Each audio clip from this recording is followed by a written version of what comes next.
How's it going, guys? Alex here. Welcome back to another SSR analysis video, and I am joined by the one and only D3. Say hi. Woo! We're back with another one of these. Like, they used to be quite common around the hero villains time, but we're taking a bit of a break, just waiting for the new release to come out, and it was like a month break between like the last Dokkan Fest, which was obviously welcomed, and It's very welcome. Let's your wallets replenish. Oh my god. Especially after what happened today, it's a blessing, to be honest with you. But yeah, anyway. Today, we are going to be taking a look at the top 5 super leads.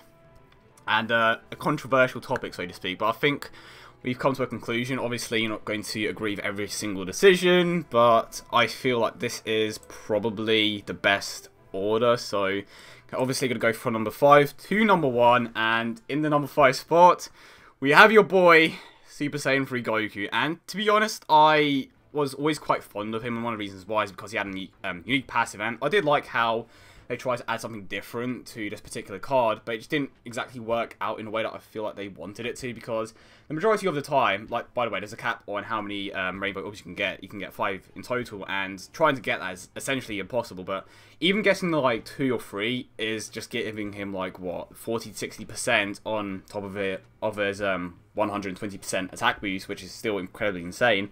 And he also has that stun, which is essentially like 2 turns of free damage, and you're going to take no damage during the turn. So you may not have a tank for that particular tech team, but in return, you could potentially get a 2 turns of free damage with a 20% chance. I think it is. Is that right? I think it varies. Yeah, basically. Yeah. So yeah. Do you have anything to add about this guy? No. I agree. He's different. different. It's weird, isn't it? Yeah. It is. It's weird kind of putting him in this slot because he could honestly have slid anywhere in the first 3, 4, 5 slots, given the versatility of the unit as far as being able to output at a high level, and that whole tech team is able to output at a high level. He's able to stun, which it's only a low chance, like 20%, but either way, a stun is a stun, right? So you kind of pick your poison with that, and you live with, the fact that he does the things that he does. But I think that when you compare him to some of the other units, he's not as good at certain things that they are excelling at. If you look at the Super Saiyan 4s, which they're actually on the list, they have the ability to be defensive units and counter super attacks. Although that doesn't happen super often, it's still a possibility. So when you have a unit like him that's heavily reliant on the rest of his team, it kind of just brings back the overall value of that unit individually, in my opinion. Overall, all these guys, let me just say this really quick before we get any further, all of these guys can beat basically any event in the game, so it doesn't truly matter, right? And this is just our opinions. You're free to disagree. In fact, I want to know what you guys say in the comment section as far as the list goes. But all these guys, all their respective teams, in an optimal scenario, can beat just about any event in the game. So I think that Super Saiyan 3 Goku could have been a little bit better, but he's pretty good for what he is. Yeah, I feel like if they changed the mechanics slightly, he definitely would have had a bit more potential. But I do appreciate that they at least try to do something, and obviously you have units like Super 17 who have that gimmick, but unfortunately, because it's Super 17, not too many people went for him, which is a shame, but yeah. There's a completely different character, it would have been like a completely different scenario. More people would have gone for him, of course. And like with the addition of that, just to quickly add this, with the adult Gotenks Dokkaning into Super Saiyan 3, he is an incredible addition to this team. And before Monotech was kind of all over the place in terms of links, you had like LR Goku and LR Bardock in one rotation, and then you have Super Saiyan 3 Goku and Super Saiyan 3 Gotenks, and now because of that Super Saiyan 3 adult Gotenks edition, you can now run both Super Saiyan 3 Gokus, which is pretty well. It's not like you can run them before, but like you can have one every single rotation. Yeah, so, what was happening is to kind of make up for the team's lacks in links, because it was kind of a weird hybrid where it was split between Over and Flash and Prepared for Battle. You'd honestly, if you had everything, once again, you'd probably run the second rotation as LR and Bardock just for consistency, because LR Goku's kind of useless if he can't be on a rotation with Bardock. He's kind of useless because he struggles for ki. He would never get his 24 ki on a team like that. So you kind of pick between whether or not that Goku being on the second rotation, the friend Goku, your Goku, whichever one you're not keeping on rotation, if that's more important than having basically a unit that can never super. Yeah, exactly. So that's basically what's happening. But like, they have improved that tech group like massively. You have units like Tien as well, like, which is a great addition. I mean, he does kind of shove Gotenks every 3 turns, but it doesn't really matter in like grand scheme of things. You're still going to be hitting pretty damn hard, even with a 12Q super attack. And you keep in mind that Tien still gives that, what, 40% attack and defensive boost, so yeah, it doesn't really matter in the end. I think that Tech is probably one of the funner teams to run, especially now with the addition of that adult Gotenks. But yeah, like you said before, obviously, all of these units are incredible. They can beat every single event in the game, but there are certain factors that make one better than the other. And like before, you know, when we did that video, me and Zen, like the rotations, well, not rotations, but like the positionings have kind of switched over. In the number 4 spot, we have Super Saiyan 4 Vegeta, and initially we did have Super Saiyan 3 Goku above him, but like certain factors just like kind of make Vegeta better. He is easily the best tank out of all of these. He doesn't have the same damage potential, and one of the things that I wanted to say as well, when you take into account that you have units like Vegito as well, and unfortunately Super Saiyan Rose isn't too good in that team, it just doesn't like come together. In a way, like, the team's good, but when you compare it to some of the other teams, like Int, STR, that can, you know, hit for millions every single rotation, it's kind of underwhelming in a way, and I feel that's one of the reasons why Vegeta isn't that high. Well, AGL, Super AGL, in my opinion, is your jack of all trades team, because they're very, basically. Yeah, they're very versatile. They have offense and defense working for them, and that basically is what Vegeta is in and of himself, right?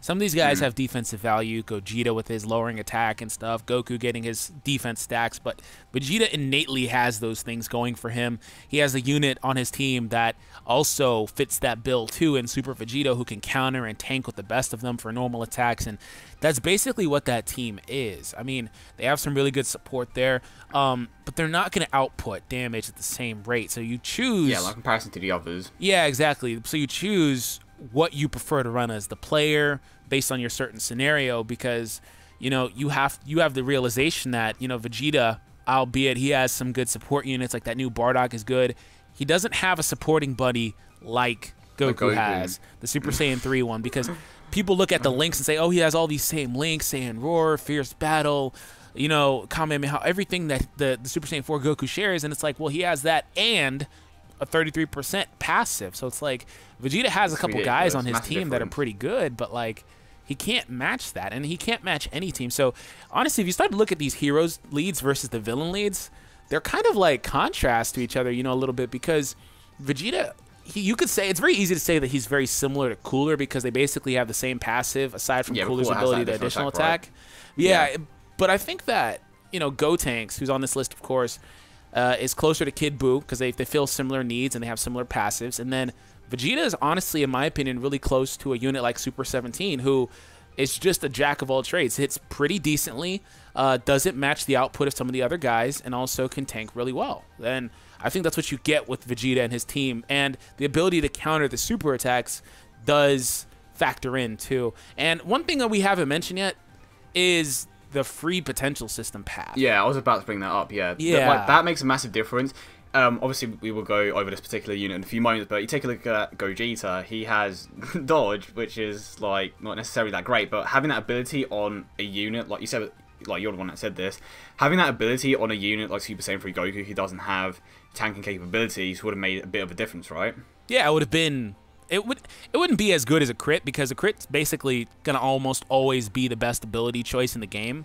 Yeah. But for a unit like him, it could have made up for some of his deficiencies. Yeah. And Vegeta gets a free double, which isn't bad either.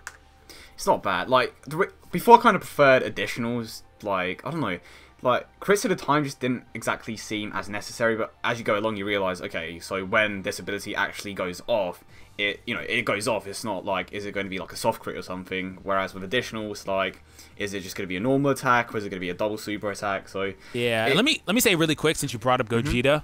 No, Gogeta's passive is not a built-in crit. It's not. It's the closest thing to it, but it's not a built-in critical hit. He still will output more damage if you give him critical hits. Therefore, critical hits and additional attacks are more optimal than investing more dodge on him. So that's kind of how that works. Yeah, that's always going to be the case. Yeah, obviously you still have that free dodge ability. Like, you just can't help that, of course. Yeah.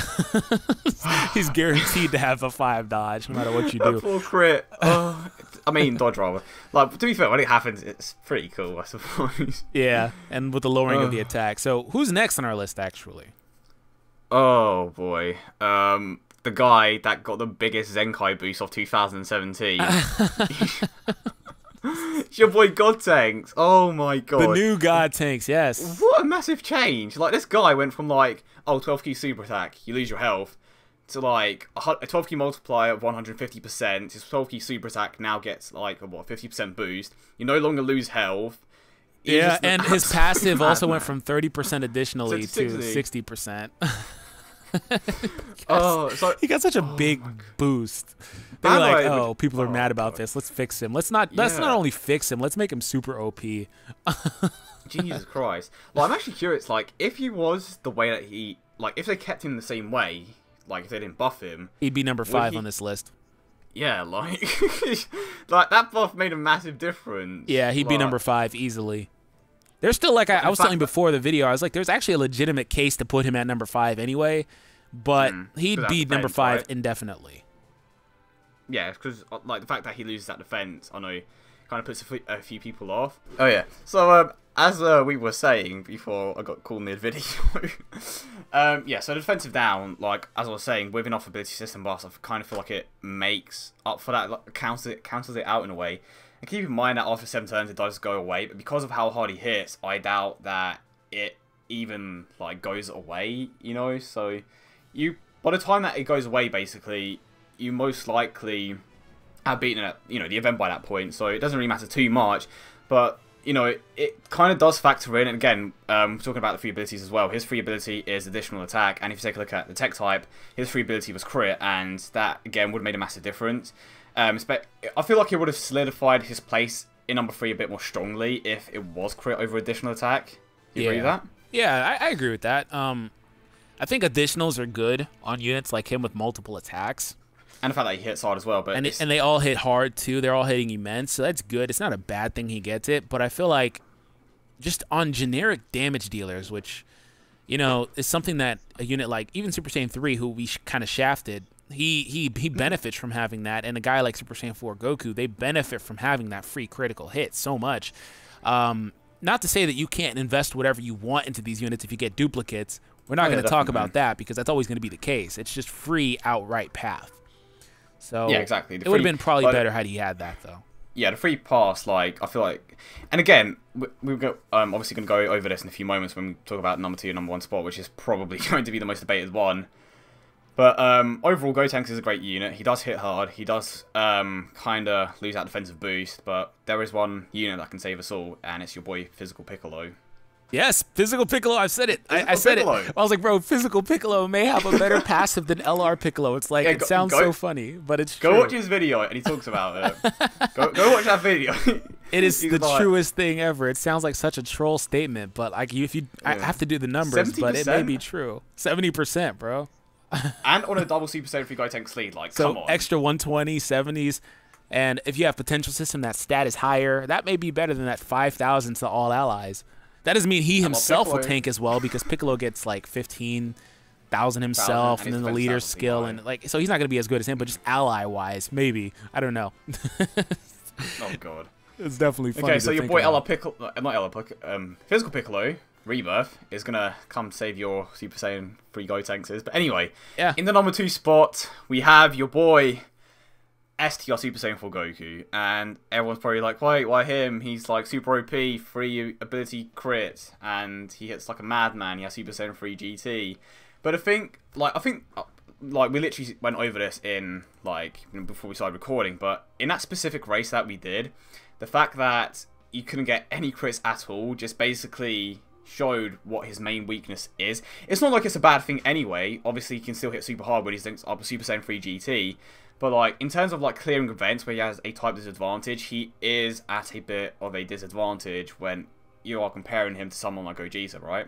Definitely, because while I said it's not a built-in crit, it's a built-in super effective on everything, which is, like I said, the closest thing. So he's not going to struggle to deal damage against, like, physical types at all. And if you take a look at the rest of his team, LR Gohan, Super Saiyan Rage Trunks, Super Saiyan Blue Vegeta, LR Piccolo, you have, like, some of the support units like the new Gohan, you have Buff Goku, just so many great options for that team. It's not to say that Super Saiyan 4 Goku doesn't have good options. His team is freaking incredible as well. Obviously, the majority of the units that hit hard are just, I found that Super Saiyan 4 Goku probably has the least versatile team out of all these teams. It's mostly him. Yeah, I found it's probably the least most versatile team. I mean, you can go out of your way to run a tank like Super Saiyan 3. Units.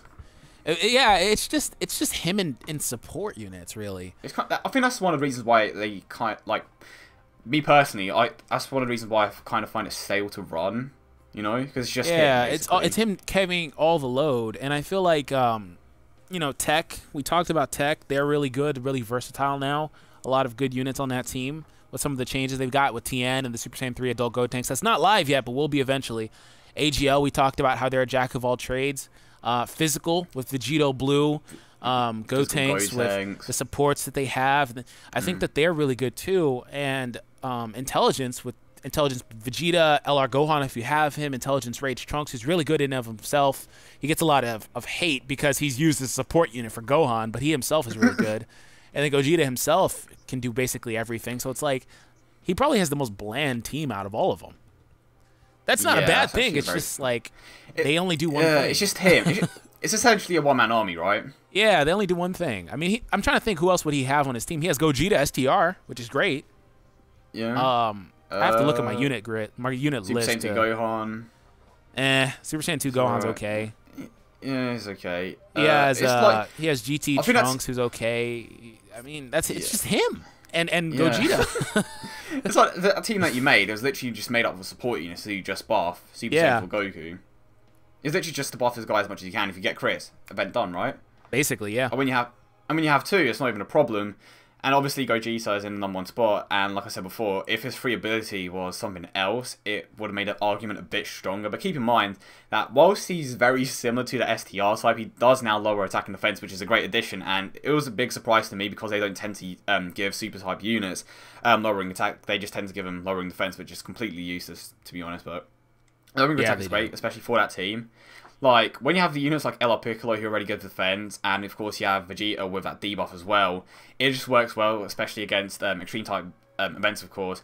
But once, this is where I see it now that I think about it, because you have so many hard-hitting units already, like, the debuff is kind of irrelevant, because you can just wipe out the stage before, you take that much damage in return. But again, I just talk about the optimal team. Like, whenever we do these types of videos, we are always talking about an optimal perspective, of course. But for you, that debuff may be extremely valuable because it may last longer for you. And obviously, it's not like the super attack mechanics and passive skills where they no longer reset. The debuffs reset now, right? With every single phase change. Yeah. And they always did. So, but the debuff definitely does have some value. Again, it depends on what you have in your box. But the fact that Gogeta is effective against all types is just absolutely insane. I will say that to really get him going, you kind of need at least one dupe just to get those abilities. Because you take a look at the other units, they either have additional attack or critical hits. Gogeta has dodge, which it's just kind of useless for him, especially because, like I said before, you have just so many debuffing capabilities. It would have just been so much better on a different unit. So, do you have anything to add to that? No, not really. I mean, it's not the worst thing on him. It's just it could have been better. Yeah, it doesn't really matter too much. I mean, what would probably have been best for him would have been additional attacks. But yeah, you have to also keep in perspective that they made him the intelligence lead strictly to give him dodge. That's why, to nerf him in a way, because if they give him free additional attacks, he's too damn good. Level 20 additional, imagine. Yeah, he's too good. If that was it, I might have won that race. Yeah, probably. Oh, well, I hope you guys enjoyed the video, and to be fair, I think we put the point across well enough, in my opinion. I think we went over, the free abilities, why each team is good and why each team is bad, why each unit is better than the other, and why certain factors make a particular unit better than the other, and how Super Saiyan 3 Gotenks could have potentially been in the last slot if it wasn't for that crazy buff, right at the end. Yeah. Yeah, thank you for joining me, bro. No problem, man. It's always a pleasure. Villains next? No. Oh, God. I think villains would be a bit more controversial. I think it's a bit easier, actually. You do? I think it could be a bit more controversial, because who are you picking between Super 17 and and Janemba, right? Actually, that's a good point, because I feel like some of them are different, but they're kind of similar in some ways. Yeah, Ugh. we have to sit down and think about it and also kind of factor in their paths and stuff. Honestly, I'd probably take Janemba, but we'll see. I thought that this was going to be pretty hard because of how similar they were. You know, they will get like 120% up. Obviously, some of them are different, but I feel like there is enough things to differentiate between them that it allows us to, you know, put them in a specific order. But Probably so. Thank you for joining us, guys. Go check out your boy, the man, the myth, the legend, the Bandai employee. That is. Stop spreading rumors. I will leave a link in the description and comment section down below as always. Makes awesome content, and yeah, see you guys in the next one. Peace.